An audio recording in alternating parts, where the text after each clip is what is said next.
Hello, my name is Dr. Upson.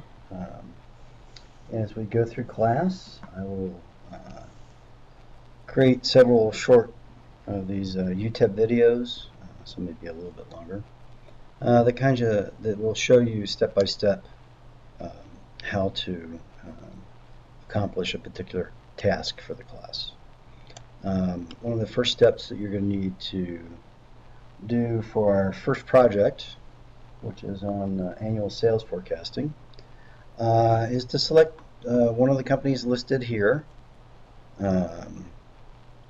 This is like Bristol Myers, this is Caterpillar, DuPont, Disney, etc., FedEx. If you're curious what one of these ticker symbols is, you can simply go to like Yahoo Finance and type in the ticker symbol. So in this case, we might be interested in what is K. Just come down here. K is a ticker symbol, and the company is Kellogg's.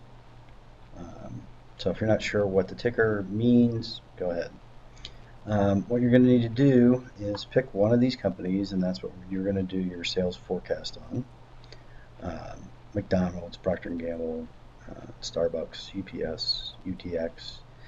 UTX is the company that I'm using, so you're not allowed to pick UTX, but it's here so that I can show you how to do the download, Walmart, etc. So you just pick one of these companies. As we go forward in class, you're actually going to be using our words database that we have access to, specifically the CompuStat database, and I'll show you how to do this, but you'll be downloading specific types of data on your individual company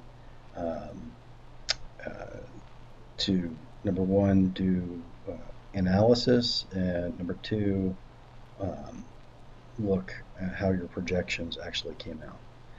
So just to start the basic process, all you're going to do here is click on UTX, and the data is in a CSV or comma delimited file format. Excel is going to go ahead and open it up, so I'm just going to hit OK.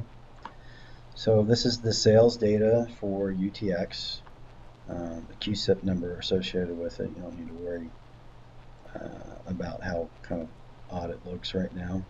Company name, the currency, this is the sales number.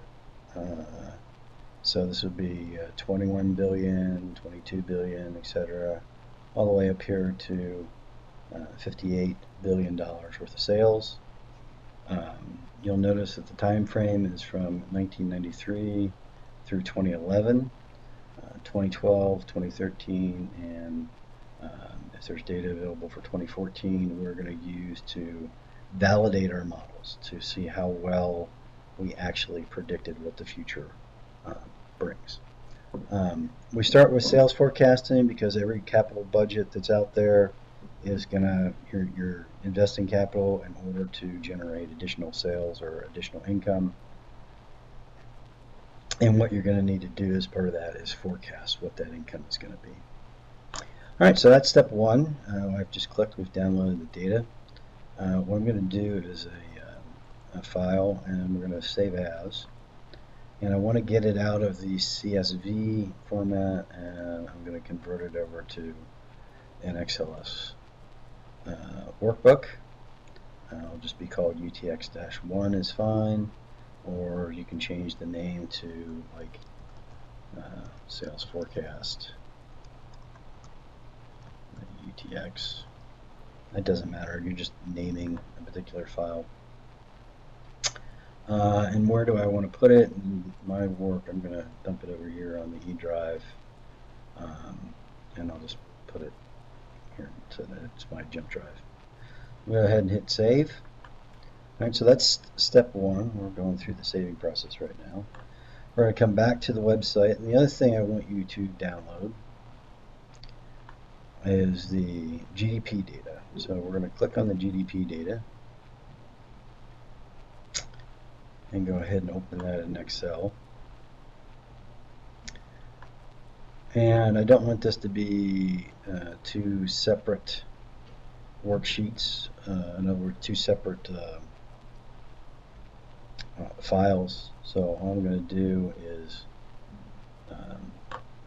I'm going to right click down here,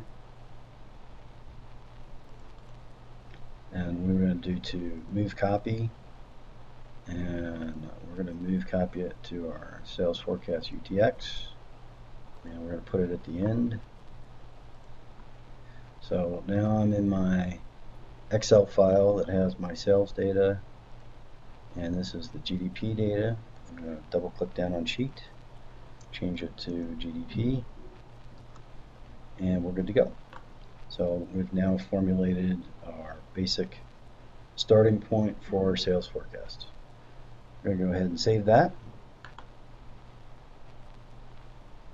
And that's where we're going to start our forecast from. That's it. We'll go over these functions in class, but if you forget how to do something or want to go back, you always have the video available to you. Thank you much. Bye.